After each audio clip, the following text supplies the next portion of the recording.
अस्सलाम वालेकुम स्टूडेंट उम्मीद करते हैं कि सब ठीक होंगे। अच्छा, हमने फर्स्ट ईयर का वेक्टर वाला सेकंड चैप्टर स्टार्ट कर दिया था। सारे टॉपिक हो गए तकरीबन। आज का जो टॉपिक है वो है टार्क। टार्क क्या होता है? बेसिकली टार्क होता है the turning effect of force is called torque. जब आप किसी बॉडी को फोर्स लगाओ और वो रोटेट करे और वो घूमे, इसका मतलब आपने टार्क लगाया, आपने टार्क अप्लाई किया। ठीक है स्टूडेंट, जैसे कि फॉर एग्जांपल मेरे सामने से फुटबॉल आ रहा है, फॉर एग्जांपल के सामने से फुटबॉल आ रहा है, आया मेरे पास और मैंने किक किया और इस तरफ मैंने किक किया और वो उस तरफ चला गया। आया सामने से बट यहाँ मुड़ा, क्यों? क्योंकि मैंने उस पर फोर्स लगाया और वो टार की सूरत में दूसरी तरफ निकल गया। ठीक है, तो टार क्या होता है? The turning effect of force is called torque. जब हम फॉर एग्जांपल के जो एक स्पैनर होता है, फॉर एग्जांपल ये स्पैनर से मैं नेट खोलने की कोशिश कर रहा हूँ और मैं इस पे फोर्स लगा रहा हूँ, तो इसको बोलते हैं टार्क। जैसे कि आप देख सकते हैं कि ये स्पैनर बना हुआ है फॉर एग्जांपल, और इस पे फोर्स नीचे की तरफ अप्लाई होगी, नीचे की तरफ, नीचे अप्लाई हो या ऊपर अप्लाई हो। इंपॉर्टेंट क्या है स्टूडेंट्स? इंपॉर्टेंट ये है कि ये जो है ये इसका मूवमेंट आर्म है, मूवमेंट आर्म। इंपॉर्टेंट ये है कि जो ये डिस्टेंस है, ये इन दोनों के ये जो डिस्टेंस है, ठीक है, जहां आप फोर्स अप्लाई कर रहे हो तो वो और ये डिस्टेंस आपस में परपेंडिकुलर होने चाहिए। फॉर एग्जांपल देखिए स्टूडेंट, जैसे कि ये नीचे की तरफ मैं अप्लाई करूं, ये ऊपर की तरफ मैं अप्लाई करूं, तब जाके रोटेट करेगा। जब मोमेंट आर्म और फोर्स दोनों एक दूसरे के परपेंडिकुलर हो तब जाके फोर्स अप्लाई होगा। अच्छा स्टूडेंट, पोजीशन वेक्टर या आप इसको मूवमेंट आर्म कह सकते हैं या पोजीशन वेक्टर कह सकते हैं। फॉर एग्जांपल ये क्या है कि अब देखें, जैसे स्पाइनर है, ठीक है, जैसे ये बिछोड़े, फॉर एग्जांपल ये नेट है, ठीक है, अब मैं ये नेट खोलने की कोशिश कर रहा हूँ, तो ये नेट को, अगर आपको पता होगा कि नेट एक एटम से या एक उससे पार्टिकल से मिलकर तो नहीं बना, बहुत सारे पार्टिकल से मिलकर बना है। फॉर एग्जांपल इसका ये वाला जो पार्टिकल है, इस साइड वाला, ये हम सपोज करते हैं जब मैं इसको घुमाऊंगा तो ये पूरा इस तरह रोटेट होगा, सारे पार्टिकल्स रोटेट होंगे। तो असल में बेसिकली जो आर है, मोमेंट आर्म इसको बोलते हैं, मोमेंट आर्म इसको बोलते हैं, और उसको पोजीशन वेक्टर भी कह सकते हैं, जो कि हमें लोकेशन बताते हैं। ठीक है, अच्छा स्टूडेंट, तो फॉर एग्जांपल ये हमारे पास एक स्केल सा है या एक फुटा है, फॉर एग्जांपल ये देखें, अब ये हमारे पास एक चीज है जो यहां से फिक्स्ड है। मोमेंट आर्म का ये कंडीशन है कि एक साइड से एक वो चीज फिक्स्ड होनी चाहिए। अब यहां से ये फिक्स्ड है, ठीक है, और यहां से मूव कर सकते हो, आगे पीछे मूव कर सकते हो। ठीक है, अब मैंने इसको ऐसे फिक्स किया हुआ है और इसको जब मैं ऐसे मूव करूंगा, ऐसे, ठीक है, या ऐसे, तब जाके मूव करेगा। बट अगर ये यहां से मैं छोड़ दूं और इसको मैं मतलब छोड़ दूं ऐसे, तो ये नीचे जाएगा और ये मतलब डिस्प्लेसमेंट की सूरत में, डिस्टेंस की सूरत में ही नीचे जाएगा। तब कोई टर्निंग फोर्स नहीं होगा, तब कोई टर्न नहीं लगेगा।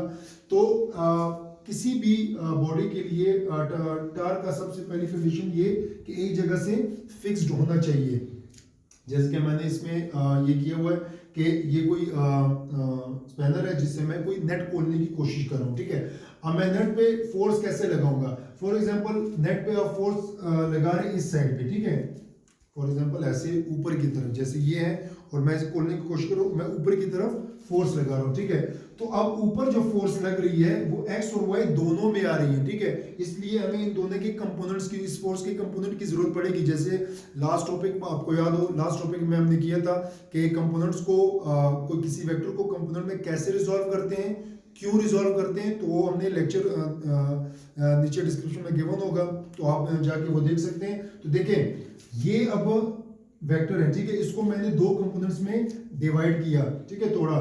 तो एक इसका है एफ साइन थीटा जो कि परपेंडिकुलर हो एक्स एक्सिस पे, और एक होता है एफ कॉस ऑफ थीटा जो कि परपेंडिकुलर होता है वाई एक्सिस के। ठीक है, तो देखें, अब ये जो कॉस थीटा है, अगर आप गौर करो तो ये जो कॉस थीटा है, फॉर एग्जांपल ये है और ये इसका कॉस थीटा वाला कंपोनेंट, अगर मैं इसको जितना मर्जी फोर्स लगाऊं नेट नहीं खुलेगा। क्यों?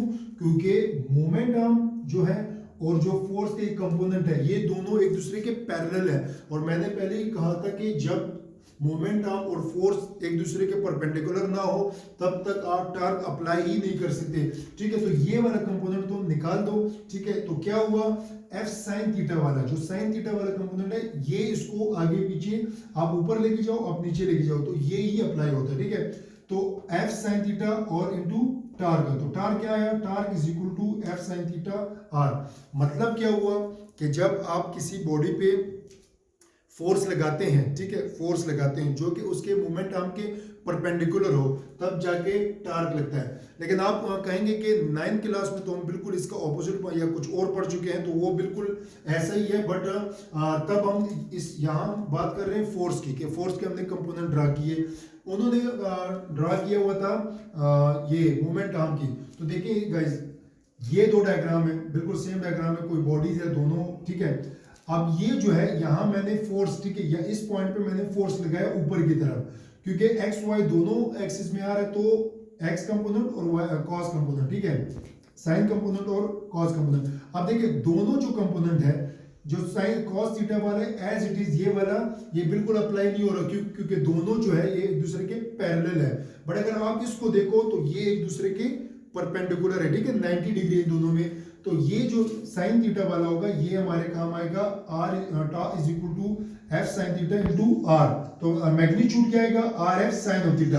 अब इस पे देखते हैं, जो कि आप लोगों 9th में पढ़ चुके हैं, ये मोमेंट आर्म है, ठीक है, तो R cos of theta, R sine of theta. अब अगर देखें तो ये जो कॉस ऑफ थीटा है, ये और ये जो है, ये दोनों एक दूसरे के पैरेलल है, तो ये वाला हमें नहीं चाहिए। तो जो ये होगा एफ साइन ऑफ थीटा, तो ये दोनों एक दूसरे के परपेंडिकुलर है, तो हमारे साथ होगा टा is equal to R sine theta F. तो देखें इसका और इसका बिल्कुल सेम मैग्नीट्यूड है दोनों का, ठीक है, सेम मैग्नीट्यूड। रिजल्ट पे कोई भी फर्क नहीं पड़ता कि आप फोर्स के कंपोनेंट ड्रा करो या आप आर के कंपोनेंट ड्रा करो, तो कोई फर्क नहीं पड़ेगा। तो अच्छा स्टूडेंट, जैसे कि हम पढ़ चुके हैं, एग्जांपल के तौर पे हम पढ़ चुके हैं कि जो टार्क है वो बेसिकली क्रॉस प्रोडक्ट होता है। जब दो वेक्टर्स आपस में मिलते हैं तो तब जाके एक जो वेक्टर्स बनता है, तो उसे कहते हैं क्रॉस प्रोडक्ट। ये हम लास्ट लेक्चर में कर चुके हैं। तो ऐसे ही R A cross B is equal to A B sine theta N unit vector, ये हम पढ़ चुके थे। अब ए की जगह आप सोचो कि आर है, ठीक है, और एफ की जगह क्या है, बी की जगह क्या है, एफ। तो रिजल्ट क्या आएगा, R F sine of theta. तो आर एफ, ठीक है, दो वेक्टर जब आपस में मिले, वेक्टर ही वजूद में, इसको बोलते हैं क्रॉस प्रोडक्ट या वेक्टर प्रोडक्ट, ठीक है स्टूडेंट। तो ये हमारे पास टार्क का फार्मूला आ गया जो कि क्रॉस प्रोडक्ट होता है। अच्छा, कि अब हम ये बात करेंगे कि टार्क कब मैक्सिमम होगा और टार्क कब मिनिमम होगा। जैसे कि मैंने कहा कि टार्क कब मैक्सिमम होता है, तब मैक्सिमम होता है जब आप फोर्स अप्लाई करते हैं तो वो मोमेंट आर्म के बिल्कुल परपेंडिकुलर हो। तो जब एंगल 90 हो, जब दोनों एक दूसरे के परपेंडिकुलर हो, तब क्या होगा, जब हमने अप्लाई किया तो साइन 90 कितना होता है, 1 होता है, तो हमारे पास मैक्सिमम टार्क आएगा, ठीक है स्टूडेंट। जब हम मतलब फॉर एग्जांपल ये बॉडी है और मैं इस पर फोर्स लगा रहा हूँ, तो ये जो या ऊपर से मैं फोर्स लगा रहा हूँ और ये एक दूसरे के परपेंडिकुलर होंगे, तब हमारे पास मैक्सिमम टार्क आएगा। और जब फोर्स और मोमेंट आर्म एक दूसरे के पैरेलल होंगे, तो फॉर एग्जांपल कि मैं इसको घुमाने की कोशिश करूं, यहां से मैं जितना मर्जी फोर्स लगाऊं ये डिस्प्लेस होगा, बट ये घूमेगा नहीं। क्यों, क्योंकि दोनों के दरमियान एंगल कितना है, 0, और साइन 0 क्या होता है, 0। तो टार्क होगा नहीं, और स्पिनर जो आपके पास स्पिनर है वो घूमेगा नहीं, ठीक है, तो टार्क कोई अप्लाई नहीं होगा।